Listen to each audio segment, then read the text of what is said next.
Салют, UFC 328, один из лучших турниров года только что завершился. Хамзат Чимаев против Шона Стрикланда. Главное событие не только этого турнира, но и всего года. Джошуа Ван, Тацура Тайра, еще один титульник. Ну и в остальном карт был безупречен. Волков, Акоста, Бакли, Брэди, Копылов, Сусуркаев, Амосов, Альварес, Готье. Можно перечислять хоть весь карт. Меня зовут Влад Калугин, и как прошли все 13 боев карта, расскажу прямо сейчас. Поехали!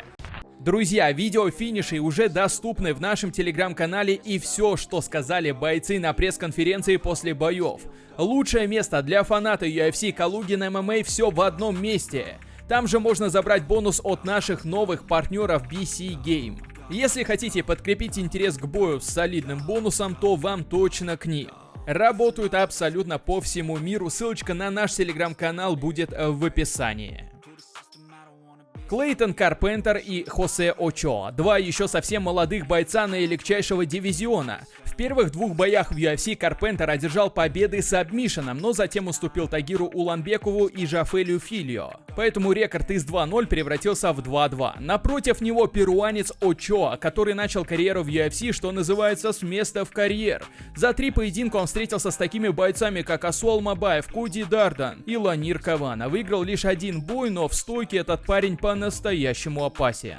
Бой прошел всю дистанцию, и все 3 раунда вышли в одну калитку. Хосе Очоа был великолепен в стойке. Он в 2 раза перебил в каждом раунде, он был впереди не только по объему, но и по урону. Разбил все лицо сопернику. В первом раунде отправил в нокдаун, когда поджал к сетке. Карпентер пытался бороться и реализовать свое преимущество в грэпплинге, но и тут Очоа показал хороший уровень защиты. Как итог, единогласная победа 30-27 Хосе Очоа.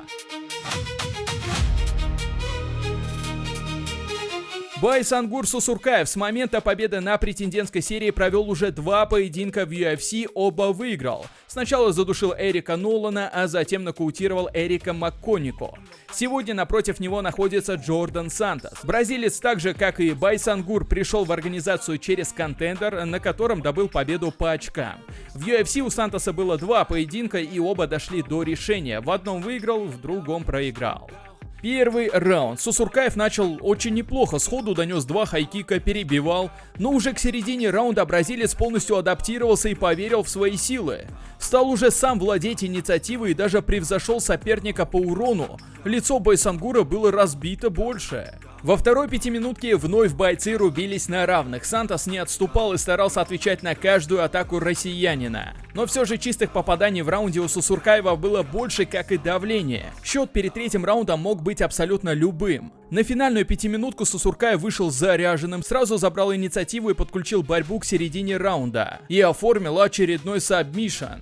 Казалось бы, сложный бой для Байсангура вновь заканчивается не просто победой, а досрочной победой. Он задушил Сантоса до отключки. Байсангур Сусуркаев побеждает удушающим приемом в 3-м раунде.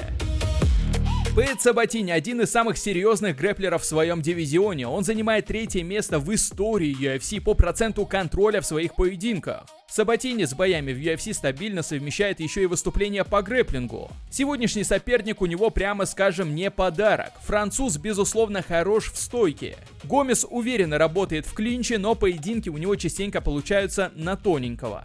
Кто пробьется в топ-15, давайте смотреть. Поединок вышел скучным настолько, насколько это могло быть возможным. Все 3 раунда Сабатини контролировал у сетки Гомеса, который не позволял себя переводить в партер. В принципе, это все, я не шучу. По 3-4 минуты в раунде именно в таком положении находились бойцы. В мимолетные моменты, когда они работали в стойке, лучше был Гомес, но победа, конечно, безоговорочная Пэта Сабатини единогласным решением судей. На данный момент Роман Копылов находится в не лучшем положении. В UFC рекорд 6-5. Оба последних поединка он проиграл Пауле Косте и Грегори Родригесу. И сегодня в 3-й раз его соперником становится боец из Бразилии. Марко Тулио один за другим штамповал нокауты и до UFC, и в самой лиге 2 жестких финиша оформить успел.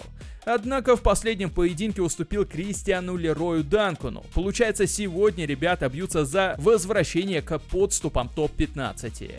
Первый раунд. Роман неплохо несколько раз донес удары, за ним были самые опасные попадания, но по количеству акцентированных он уступил аж в 2 раза и отдал раунд. Вторая пятиминутка складывалась еще сложнее. Тулио стал и попадать чаще, а главное наносить ощутимый урон. Казалось, и этот раунд может быть проигран, но нет. В конце раунда Копылов оформляет тяжелый нокдаун. Добить не вышло, к сожалению, но вот украсть раунд у бразильца вполне.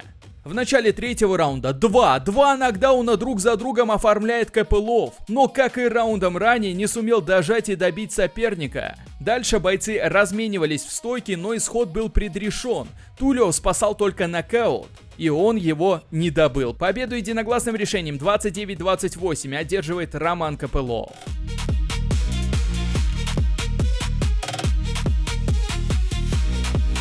Джим Миллер в свои 42 года выходит на 47-й поединок в UFC. Американец-рекордсмен по количеству боев и побед в истории промоушена. В последнем бою Джим уступил более молодому Чейзу Хуперу. Но и у Джареда Гордона последний поединок получился неудачным. Он подустал и дал себя забить в третьем раунде. Но до этого ему удалось дважды выиграть жесткими нокаутами в первой пятиминутке. Сегодня так вообще Гордон идет серьезным фаворитом. Справедливо ли? Ведь Джим с ветеранами проводит бои куда лучше, нежели с молодыми проспектами. В первом же раунде Джим Миллер поймал на гильотину и задушил Гордона. И это-то в 42 года. Джим обновил 2 значимых рекорда. 47 боев в UFC и 28 побед. Это абсолютные рекорды за всю историю. С ума сойти, поздравляем Джима с таким достижением.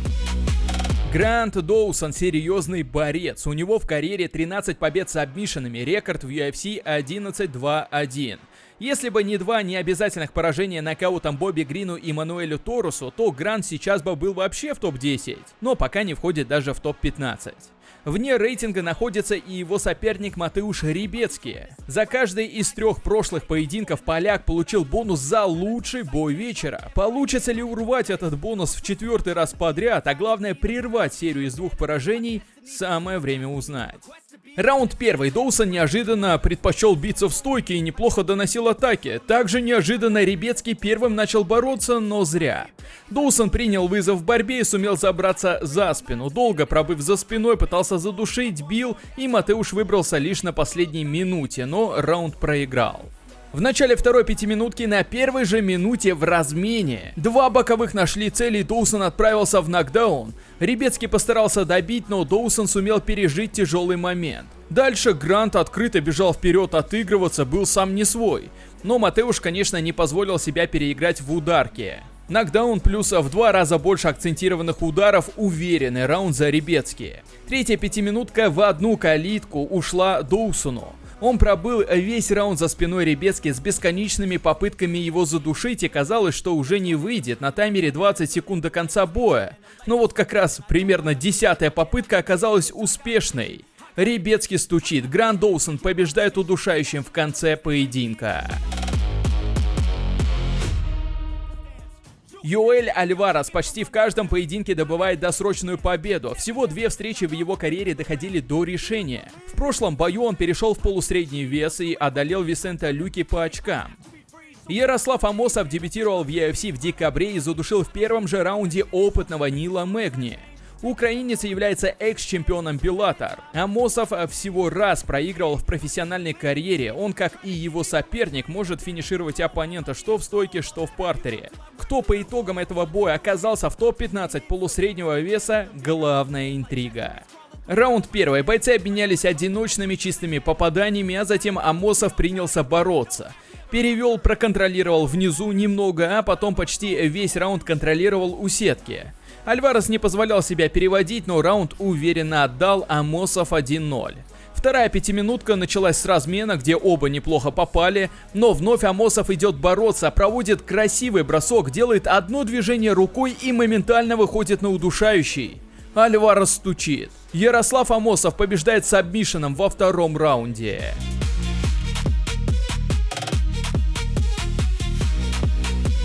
Атеба Гатье в UFC пришел только в прошлом году и успел оформить 3 победы техническим нокаутом. В каждом поединке он буквально уничтожал своих соперников. Но вот свой последний поединок Атеба провел менее убедительно, дал себя перебивать и устал под конец и выиграл только по очкам Андрея Пуляева. Уровень оппозиции Готье пока все еще не повышается. Его соперником стал 35-летний Ози Диас. У американца 2 поединка в UFC, в дебюте он выиграть не сумел, но вернулся и перебил Джордана Сантоса.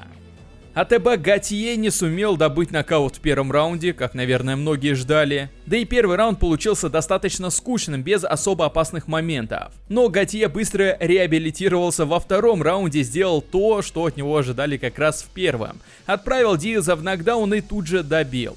Атеба Гатье побеждает нокаутом во втором раунде.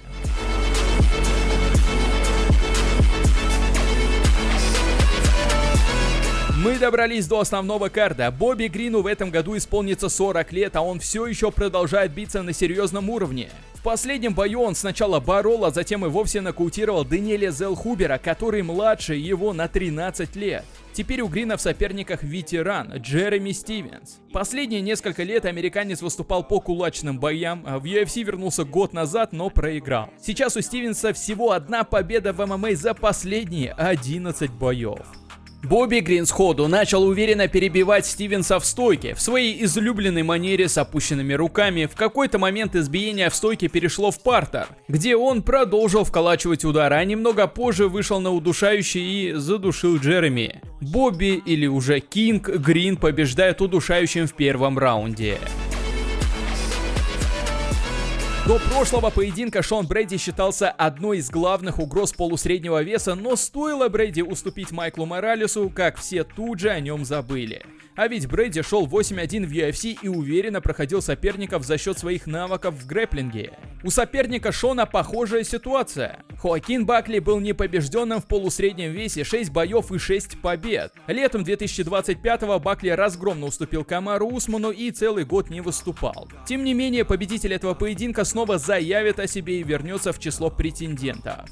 Раунд 1. Бойцы немного провели времени на ногах, а следом Брэди добыл перевод, занял позицию в маунте и обрушил Ground and Pound. Пытался сначала забить ударами, а потом исполнить кимуру, но ничего из этого не вышло, однако раунд без сомнений уходит Брэди. Тотальная доминация в борьбе. Во втором раунде Шон добыл перевод еще раньше. Вновь сумел занять позицию в маунте, но Бакли сумел выбраться и начал серьезно угрожать в стойке. Но сценарий повторился. Перевод, маунт и безграничное количество ударов. Но урона в них мало, и вторая 5-минутка за Шоном. Будете ли вы удивлены, если я скажу, что третий раунд прошел по тому же сценарию? Нет, верно. Брэди перевел, контролировал и бил. Звучит гонка за счет борьбы. Брэди забрал каждый раунд и выиграл бой единогласным решением судей.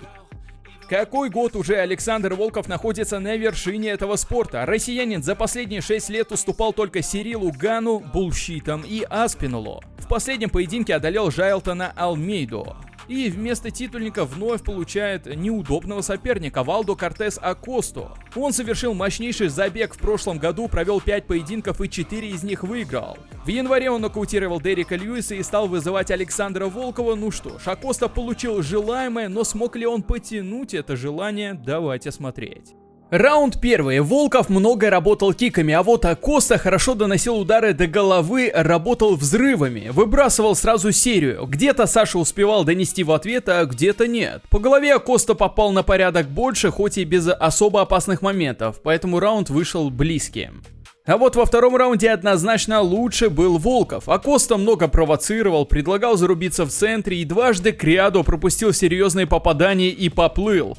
Был вынужден отступить. Договорился, скажем так. В этом эпизоде до нокаута дожать не удалось. В дальнейшем Волков продолжил его с дистанции переигрывать. Отличный джеб, раунд точно за Волковым. Третья 5-минутка, тут вновь Акоста успешно взрывными атаками доносил удары до головы Волкова. Достаточно быстро разбил ему лицо, и на протяжении всего раунда такие атаки имели успех. Саша же больше работал киками, и во второй половине раунда эти кики доставили немало проблем Акосте. Но все же визуально Акоста в раунде выглядел убедительнее. Решение было нервным, но все трое судей отдали победу Александру Волкову. Поэтому поздравляем его с важной победой. Прямые трансляции UFC, видео нокаутов сразу после боев, анонсы всех поединков, обзоры ивентов UFC в лайв-режиме, конкурсы и бонусы от партнеров. Лучшее место для фаната UFC – телеграм-канал Калугин ММА. Будь причастен к боям вместе с нами. Сканируй QR-код на экране или переходи по ссылке в описании. Подписывайся и наслаждайся всем главным в одном месте. Главный бой вечера. Джошуа Ван прибывает в UFC всего 3 года. За это время он провел 9 поединков и стал претендентом на пояс. В декабре сошелся с чемпионом Алехандро Пантожи, но на первой минуте Пантожа травмировал руку и не смог продолжить. Ван был объявлен новым чемпионом. Сейчас ему предстоит настоящая проверка в лице Тацуро Тайры. Японец идет с рекордом 8-1 в UFC и доминирует над соперниками в грэпплинге. Так, в последнем поединке он забрал спину Брэндона Морено и разбил экс-чемпиона из бэкмаунта, став следующим на очереди на пояс. Тацуро Тайра быстро провел тейкдаун и какое-то время отконтролировал. Затем Ван сумел подняться, начал только угрожать в стойке, как вновь был повален на землю. В этот раз Тайра сумел даже улучшить позицию до маунта, пока он серьезно превосходит в борьбе Вана и забирает первый раунд. Вторая пятиминутка. От первой попытки прохода Ван отзащищался и стал вколачивать один прямой удар за другим. Но японец вовремя добыл тейкдаун и весь раунд залеживал Вана. Чемпион смог подняться лишь на последних секундах, но этого ему хватило, чтобы оформить брутальный нокдаун. Это был почти конец боя. Непонятно, как тут японец сумел выжить. Третий раунд. Все, борьба у Тайры не работает. Ван защищается и вдребезги разносит его в стойке. Это полный D-класс. Чуть ли не каждый прямой в цель. В середине раунда Ван оформил нокдаун. Японец еле-еле выживал. Ван пытался его даже задушить в партере, но не получилось. Они вернулись в стойку, и разгром от Вана продолжился. На последней минуте японец добыл тейкдаун. Характер у него в порядке, но раунд, конечно, точно за Ваном. Четвертый чемпионский раунд. Минуты 3 контроля были за японцем, он переводил и держал внизу, даже попытался исполнить треугольник. Но вот те 2 минуты, что были в стойке, там вновь было серьезное преимущество Вана. Он разбил все лицо японцу своими прямыми ударами. Пятый финальный раунд, и действительно вполне возможно был решающий, учитывая какие качели были в поединке. Ван обрушил большое давление в стойке, начал забрасывать японца ударами, в какой-то момент поджал его клетки и обрушил град атак. Японец падает, и рефери моментально останавливает бой. Мне показалось, что еще секунд 5 можно было бы дать поработать, но в любом случае, даже если бы бой дошел до решения, забрал бы его Джошуа Ван. Он побеждает техническим нокаутом в 5-м раунде и оформляет первую защиту титула чемпиона в наилегчайшем дивизионе. Поздравляем! Главный бой вечера. Хамзат Чимаев и Шон Стрикланд. Противостояние, которое вышло за рамки просто спортивного соревнования. Обстановка накалилась до предела, оба парня действительно не могут терпеть друг друга и позволяют себе говорить много неприятных высказываний. Хамзат стал чемпионом в августе прошлого года, беспощадно разобравшись с Дрикусом Дю Плесси. В феврале этого года Шон Стрикланд нокаутировал одного из самых серьезных на тот момент претендентов и тут же потребовал поединок с Хамзатом. По словам Дейны Уайта, этот поединок уже вошел в топ-3 противостояний в истории. Кто чемпион среднего веса UFC? Давайте смотреть. Первый раунд. Тейкдаун Хамзат добыл через 10 секунд и весь раунд пробыл за спиной Шона, периодически пытаясь его задушить. Порядка 4,5 минуты контроля у Хамзата в этом раунде. Задушить так и не удалось, но для Шона не все так плохо. Первый раунд у Хамзата коронный, пережить его уже хорошо. Шон пережил. 10-9, Чимаев забирает раунд. Второй раунд. Шон Стрикланд в стойке хорошо работает джебом и перебивает Чимаева. Хамзат проходит в ноги, но Шон защищается и занимает позицию сверху. А еще через пару минут ситуация повторяется. Хамзат проходит, Шон защищается и сам начинает работать сверху ударами. У Шона почти 3 минуты контроля в этом раунде, счет по 5 минуткам 1-1. Весь третий раунд прошел в стойке без единой попытки пройти в ноги. Бойцы разменивались на средней и дальней дистанции, Шон сыпал бесконечные джебы. Он по объему превзошел Хамзата, но вот по урону впереди был Чимаев. Он смог разбить лицо Шону, да и просто более опасные попадания также были на его стороне. Четвертый чемпионский раунд повторил ситуацию третьего. Объем за Шоном, опасное попадание за Хамзатом. Но все же отличие одно есть. За минуту с небольшим Хамзат провел тейкдаун и отконтролировал Шона в партере, чем, вероятно, и забрал раунд. Пятый чемпионский раунд. Хамзат сразу пошел в борьбу, но Шон защищался от его проходов. А в стойке он перебивал Хамзата, значительно больше ударов доносил.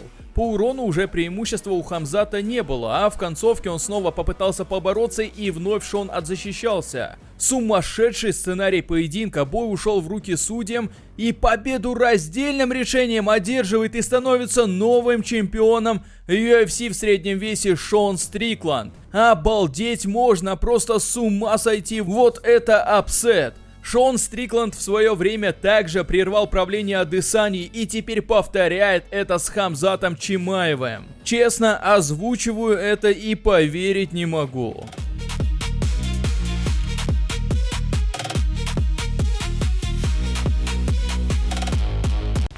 Заряжайте лайк и пишите, кто сегодня заслужил бонус своим выступлением. Переходите в телеграм-канал Калугина ММА, там уже видео финишей и все, что сказали бойцы на пресс-конференции после своих боев. Ссылочка в описании, увидимся именно там. Пока-пока.